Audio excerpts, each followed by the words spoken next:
1970 से 71 के बीच ईस्टर्न पाकिस्तान में ना जाने कितने लोगों को मार दिया गया, कितने लोग बेघर हो गए और ना जाने कितने लोग तो हिंदुस्तान की तरफ आ गए। कभी आपने अपने घर में माँ नाम के कैरेक्टर को एक चींटी में मरते हुए देखा है इंटेंशनली?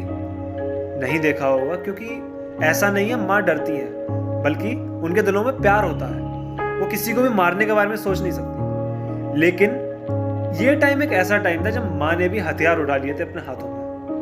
क्यों? क्योंकि रास्ते में हिंदुस्तान जाते टाइम उनके बच्चों पर कभी मुसीबत ना जाए, और अगर सिचुएशन ऐसी होगी तो माँ कुछ भी करेगी। आप समझ सकते हैं कि कितना बुरा टाइम था ईस्टर्न पाकिस्तान के लोगों के लिए। लेकिन जब बुराई इतनी बढ़ेगी तो अच्छाई को वापस लाने के लिए कोई ना कोई तो आगे आएगा। यहाँ भी आया हमारी इंडियन आर्मी और इंडियन गवर्नमेंट।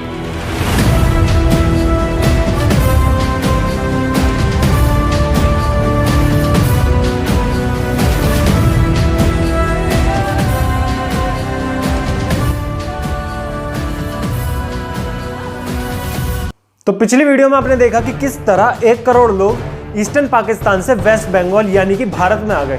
अगर किसी ने वो वीडियो नहीं देखी है तो मैंने लिंक नीचे डिस्क्रिप्शन में दे दिया है। इससे पहले उस वीडियो को जाकर देखिए, तभी आपको इस वीडियो में मजा आएगा।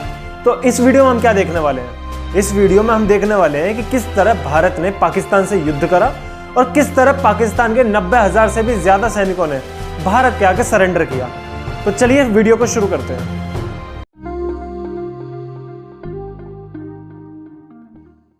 अब 1 करोड़ लोग भारत में आ तो गए, और जिस प्यार के लिए भारत जाना जाता है भारत ने वही किया।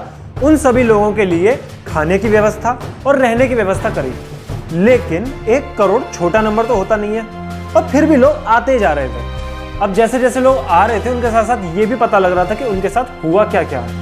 अब हमारे जो पश्चिम बंगाल के लोग हैं उनका उन लोगों के साथ अटैचमेंट भी था। जैसा कि मैंने पहले कहा कि रिश्तेदारी वही की वही रहती है, सिर्फ बंटवारे की लकीर खींचते हैं। तो उन लोगों का अटैचमेंट था। हमारी भारत सरकार खाली हाथ नहीं बैठ सकती थी इस सब को देखते हुए, और सरकार पर दबाव भी पड़ने लगा। उस टाइम पर हमारे देश की प्राइम मिनिस्टर थी इंदिरा गांधी जी। तो भारत ने तय किया कि पहले पाकिस्तान से बात करी जाएगी और इस मसले को बातचीत से हल किया जाएगा। तो पाकिस्तान से भारत ने बात करी और उनसे कहा कि आप पहले शेख मुजीब को रिहा कर दें और आगे की बात कर लें। लेकिन पाकिस्तान तो पाकिस्तान है, वो भारत की बात को नहीं माना। उस टाइम पर अमेरिका भी पाकिस्तान का साथ दे रहा था। तो इंदिरा गांधी ने कई बड़े बड़े देशों का दौरा किया और वहां के बड़े बड़े लीडर्स से बात करी और उनको समझाने की कोशिश करी। यहां तक कि उन्होंने उस टाइम के अमेरिका के प्रेसिडेंट निक्सन से भी बात करी और उनको समझाने की कोशिश करी कि भारत में शरणार्थियों का दबाव बढ़ता जा रहा है, और भारत अगर खाली हाथ बैठा तो वहां पर संख्या बढ़ जाएगी, और इसके लिए भारत को कुछ ना कुछ करना पड़ेगा। लेकिन निक्सन ने कोई भी एक्शन लेने से मना कर दिया। और निक्सन पता क्या कहते हैं इंदिरा गांधी से? निक्सन कहते हैं कि पाकिस्तान को 2 साल का टाइम दिया जाए, वो 2 साल में अपने मसले को खुद हल कर लेंगे। अब 2 साल में तो न जाने कितने शरणार्थी भारत में आ जाएंगे। तो इस चीज को सोचते हुए इंदिरा गांधी इस चीज पर सहमत नहीं हुई। अब इंदिरा गांधी जी जाती हैं रशिया में। रशिया में जाकर उन्होंने यही बात बताई और रशिया हमारा सपोर्ट करने के लिए तैयार हो गया। अब रशिया जब तैयार हो गया तो अमेरिका को लगने लगा कि भारत खाली हाथ नहीं बैठेगा। अमेरिका ने डायरेक्ट फोन लगाया चीन को। चीन में बात करी और चीन से कहा कि अगर भारत कोई एक्शन लेता है तो आप उसके पड़ोसी हैं, आप उसको एक्शन लेने से रोकेंगे। लेकिन चीन ने इसमें हाथ डालने से साफ मना कर दिया।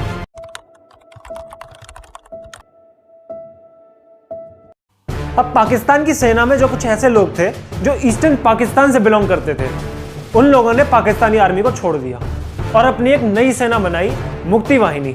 लेकिन पाकिस्तान की सेना में ऐसे लोग तो बहुत कम थे जो ईस्टर्न पाकिस्तान से बिलोंग करते थे, क्योंकि जैसा मैंने पिछली वीडियो में भी कहा था कि 90% सरकारी नौकरियों पर ईस्टर्न पाकिस्तान के लोगों का हक ही नहीं था। तो जाहिर सी बात है पाकिस्तानी आर्मी में भी ईस्टर्न पाकिस्तान के लोग कम ही होंगे। तो मुक्ति वाहिनी में कम लोग थे। अब इसमें शामिल होनी शुरू हुई आम जनता, जिनको हथियार चलाने नहीं आते थे। अब मुक्ति वाहिनी के लोगों को हथियार चलाने की ट्रेनिंग देनी शुरू करी हमारी भारतीय आर्मी ने, और उनको ट्रेन करना शुरू करा हथियार चलाने के लिए।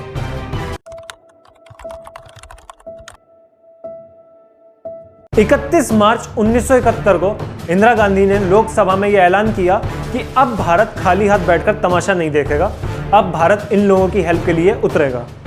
और तुरंत अप्रैल में उन्होंने भारतीय आर्मी के जनरल सैम मानेकशॉ से बात करी और उनको कहा कि हमें इन लोगों की हेल्प करनी है चाहे हमें युद्ध के मैदान में ही क्यों ना उतरना पड़े। सैम मानेकशॉ ने तुरंत फोन लगाया ईस्टर्न डिवीजन के लेफ्टिनेंट जनरल जैकब को और उनको सारी सिचुएशन बताई। दोनों ने आपस में बात करी और फैसला करके इंदिरा गांधी को बताया कि अभी युद्ध संभव नहीं है। अब क्या हमारी सेना युद्ध के पीछे हट रही थी? ऐसी बात नहीं है, बल्कि कुछ वजह थी कि उस समय युद्ध संभव नहीं था। पहली वजह तो ये थी कि उस समय भारत के पास एक ही पर्वतीय डिवीजन थी। दूसरी वजह थी कि उस इलाके में 5-5 मील लंबी झील थी और उन पर तुरंत पुल बनाना संभव नहीं था। तीसरी वजह थी कि ये बातें ना अप्रैल में चल रही थी और अप्रैल के बाद उस इलाके में मानसून आ जाता है। ये सब आप लोग जानते हैं। तो मानसून में सेना को युद्ध करना भारी पड़ जाता। तो इन सारी वजहों की वजह से सैम मानेकशॉ ने कहा कि अभी सेना को तैयारी की जरूरत है, अभी तुरंत युद्ध नहीं हो सकता। जाहिर सी बात है, इंदिरा गांधी इस चीज के लिए मान गई और उन्होंने कहा कि सेना अपनी तैयारी करे और सरकार अपने स्तर पर जारी रखेगी। इंदिरा गांधी ने इस बीच कई देश में, दुनिया में दौरे किए और बड़े बड़े लीडर्स को समझाने की कोशिश करी कि वो भारत का साथ दें। उधर ईस्टर्न पाकिस्तान में सड़कें रोज लाल हो रही थी और रोज खून खराबे हो रहे थे। यही करते करते दिसंबर आ गया। इस बीच इंदिरा गांधी ने कई नेताओं से बात करी और सेना ने भी लगभग अपनी तैयारी पूरी कर ली।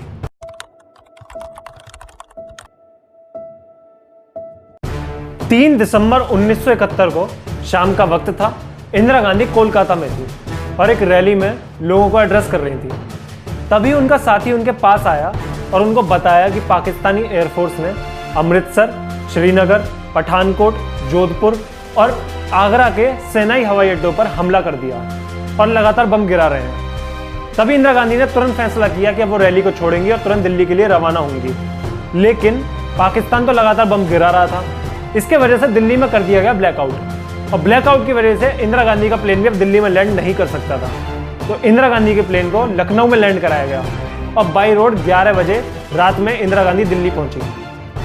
दिल्ली पहुंचते ही उन्होंने सबसे पहले कैबिनेट की मीटिंग करी और कैबिनेट की मीटिंग करते ही वो दूरदर्शन पर लाइव आई और लोगों को बताया कि पाकिस्तानी एयरफोर्स ने जंग शुरू कर दी है और भारतीय सेना जवाब देगी और जंग शुरू होगी। लेकिन सब कुछ हो चुका था, अब समय था भारतीय सेना के जवाब का।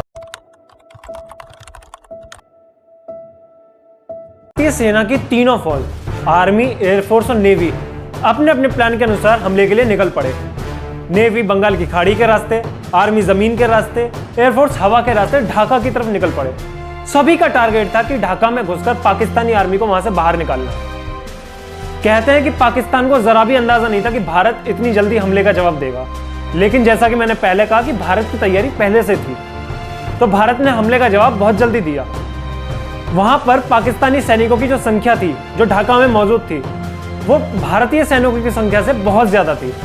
लेकिन यहां स्मार्टनेस देखी हमारी भारतीय सेना के जनरल सैम मानेकशॉ की और भारतीय सेना के लेफ्टिनेंट जनरल जैकब की।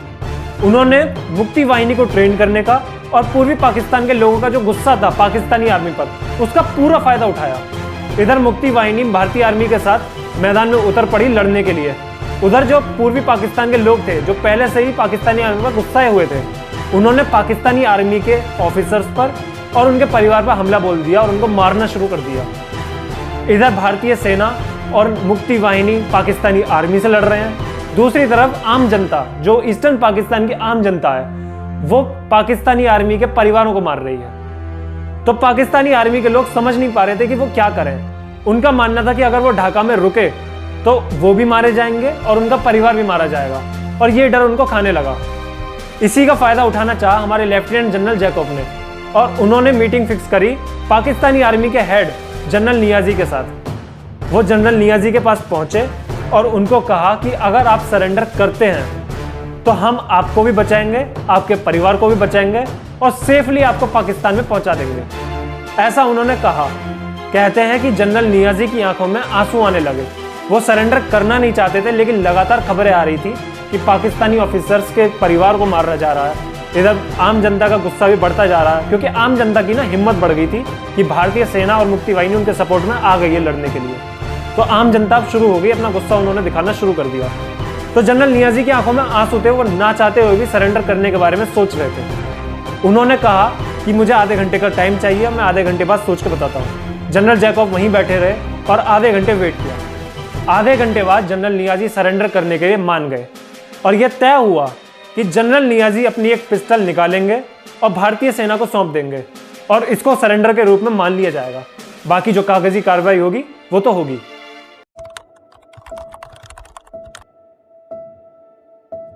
16 दिसंबर 1971, a day on which history was created. जैसा तय हुआ था उसी तरह सरेंडर किया गया। 90,000 सैनिक वहां पर खड़े हुए थे और जनरल नियाजी ने जैसा तय हुआ था उसी तरह अपनी कमर पे बांधी हुई पिस्टल को भारतीय सेना को दे दिया और मान लिया गया कि 90,000 सैनिकों ने सरेंडर कर दिया। अब उन सभी को एक एक करके गिरफ्तार कर लिया गया और यह वर्ल्ड रिकॉर्ड बन गया कि किसी भी देश की सेना ने इतने बड़े नंबर्स में सरेंडर किया है और यह आज तक एक वर्ल्ड रिकॉर्ड है। तब से 16 दिसंबर 1971 को भारत में विजय दिवस के रूप में मनाया जाता है।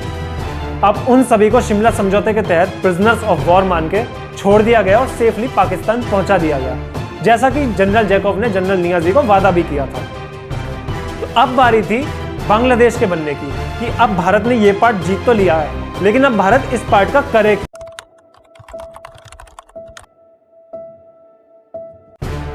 तो अब बारी थी ईस्टर्न पाकिस्तान के अलग होने की। कहते हैं कि अगर इंदिरा गांधी चाहती तो उसको भारत में ही मिला सकती थी, लेकिन उन्होंने ऐसा नहीं किया, जिसकी दो बड़ी वजह बताई जाती हैं। पहली तो यही कि वहां के लोग पहले से ही अलग देश चाहते थे। अगर इंदिरा गांधी उसको भारत में मिला लेती तो वहां पे फिर से विरोध शुरू हो जाता, जो और खतरनाक होता। दूसरी वजह यह थी कि इंदिरा गांधी दुनिया के उन बड़े बड़े देशों को यह दिखाना चाहती थी जिन्होंने भारत का साथ नहीं दिया था, और उनको यह बताना चाहती थी कि भारत ने यह लड़ाई अन्याय के खिलाफ लड़ी है, ना कि किसी की जमीन पर कब्जा करने के लिए। तो बाद में यह तय हुआ कि एक नया देश बनेगा जिसका नाम होगा बांग्लादेश। राजधानी ढाका होगी और शेख मुजीब पहले प्रधानमंत्री होंगे और 26 मार्च 1972 को बांग्लादेश बन गया। तो एक युद्ध जिसमें भारतीय सैनिक कम थे, लेकिन अपनी स्मार्टनेस और मजबूत तैयारियों की वजह से भारत ने यह युद्ध जीता और अन्याय के खिलाफ लड़ाई को जीतकर एक नया देश बनाया और लोगों को इंसाफ दिलाया। तो उम्मीद है ये वीडियो आपको पसंद आई होगी। इस वीडियो को लाइक करें, चैनल को सब्सक्राइब करें और इस वीडियो को शेयर करें। धन्यवाद।